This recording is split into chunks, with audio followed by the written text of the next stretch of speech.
बिस्मिल्लाहिर्रहमानिर्रहीम। अस्सलाम वालेकुम। 9th class. उम्मीद करती हूँ आप सब खैरियत से होंगे। अल्लाह पाक आप सबको अपनी हिफाजत में रखे। हम अपनी क्लास का आगाज़ दुरूद पाक से करते हैं, सल्लल्लाहु अलैहि वसल्लम।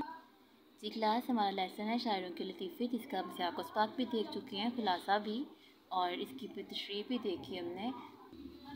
आज हम इसके आंसर क्वेश्चन देखते हैं। ख्वाजा वासित ने मीर और मिर्ज़ा के कलाम के बारे में क्या फरमाया था? क्या कहा था उन्होंने? मीर का कलाम आह है और मिर्ज़ा का वाह। शरीफजादे की गज़ल सुनकर सुधा ने क्या कहा? शेर को बहुत मर्तबा पढ़वाया और कहा था कि जवान होते नज़र नहीं आते, खुदा की कुदरत उन्हीं ही दिनों में लड़का जल कर मर गया। थर्ड क्वेश्चन है कि सैयद इंशा के इसरार पर ज़रूरत ने कौन सा इस जुल्फ़ पे फबती शबे दूर की सूजी। उन्होंने ये जुमला पढ़ा था, ये वाला शेर का फ़िक्रा जो था ये पढ़ा था।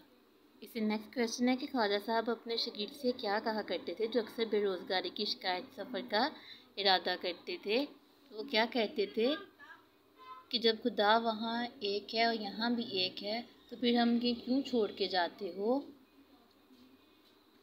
जो वहाँ देगा वो यहाँ भी देगा, ये कहते थे।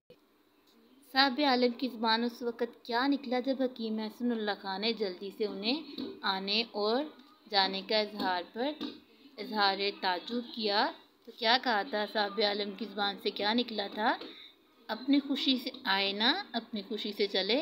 वो इतनी जल्दी में थे और किसी का पैगाम लेके, किसी बेगम साहबा का पैगाम लेके आए हुए थे, तो उन्होंने कहा ना अपनी खुशी से आए ना अपनी खुशी से चले। क्लास ये थे आपके क्वेश्चन के आंसर जो आपने करने हैं। अगर कहीं ना समझ आए तो आप मुझसे पूछ सकते हैं। अल्लाह हाफिज़।